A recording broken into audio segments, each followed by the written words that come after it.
Johnny McGonigal, Bob Flounders, live from the Media Hotel at the Rose Bowl, downtown Los Angeles. A little rainy, Johnny, but who cares? We got to talk to the Penn State true freshmen for the first time all season. That means Drew Allar, Nick Singleton, Abdul, Kaytron Allen, Denai Dennis Sutton, a cast of thousands. What did you learn?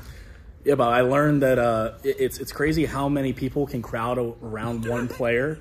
Because, when Penn State's players rolled off the buses and Drew was one of the first ones off the bus, and he gets to his table, and it was just like, it was like bees on a nest, right? There were so many people wanting to talk to Drew Allar, and understandably so. It's our first time being able to talk to these freshmen all year, and so I was one of those reporters talking to Drew and just about his season, about how he developed, how much he learned from Sean Clifford, and his choice to come to Penn State.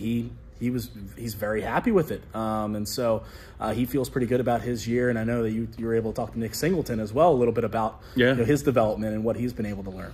It just was striking to me how just physically imposing some of these freshmen are as well. It just really wasn't like this 10 or 15 years ago when a first-year Penn State player, even at the end of the year, you got a chance to finally talk with them. But these guys are all big guys. They list Abdul at like 233. There's no way. He is a massive freshman. I think he was bigger than Micah Parsons was during his freshman year of 2018. He certainly is wearing the same number.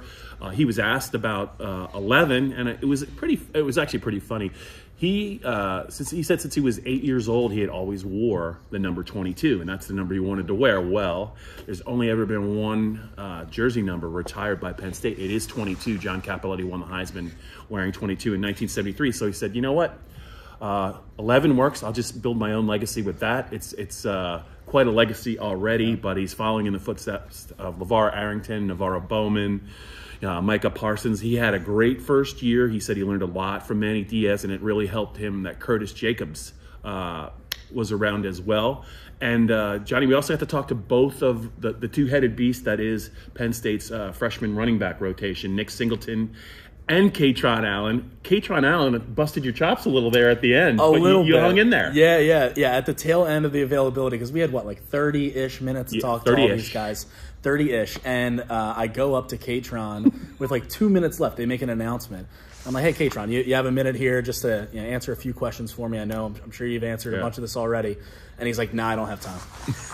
And I'm like, all right, yeah, that's fair, man. If you're done, that's cool. And he's like, no, I'm just kidding. Like, what's up? So I asked him about his season and, working with Nick Singleton and working off of him, what he learned from Jaywan Sider. He said the Auburn game was really big for him, getting in the end zone. And, he feels like he kind of just kept growing throughout the season. And I feel like that was a theme throughout all these freshmen, talking to Drew Shelton, even talking to, Bo Perbula, not getting really many reps this year at quarterback, but, in practice and just developing and learning. And that was a theme with Drew Allar as well. He was saying that, in spring ball, from the time that he went there, early enrolled, which he felt like it was a huge thing for him and a big step in his development, getting in at Purdue. And he really emphasized learning from Sean Clifford. It's something we heard from Yurcich and Franklin all season was that, Clifford had nurtured this culture within the quarterback room. But, to hear Allar talk about it himself, I think was really telling. And he said that, there's no better mentor that he could have had other than Sean Clifford. And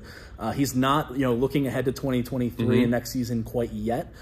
He's focused on the Rose Bowl and supporting Sean and all that. But this is a really good base, a really good foundation of this Penn State program that we were able to talk to today. Yeah. Johnny, we didn't just talk to the freshmen. You actually was able to track down Olu Fashanu. There's still a little bit of mystery and intrigue regarding his status for the Rose Bowl on Monday. He hasn't played since late in the Ohio State game.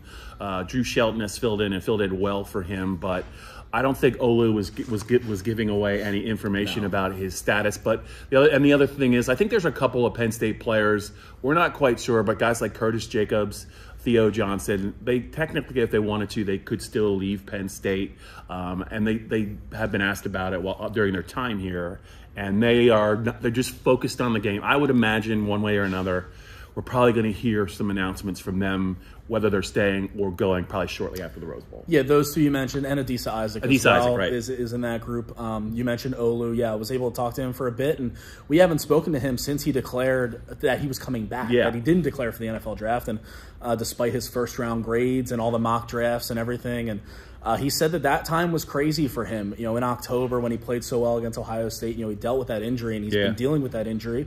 He was mum on his availability for the Rose Bowl, but just the journey that he's been through, you know, from making his first start this time last year in the Outback Bowl to now one of the best offensive tackles in college football and a leader on this Penn State team and on this Penn State offensive line specifically. He's made some serious strides, and it's kind of been a whirlwind year for him, but one that he has thoroughly enjoyed, and he's really eager for 2023 as well.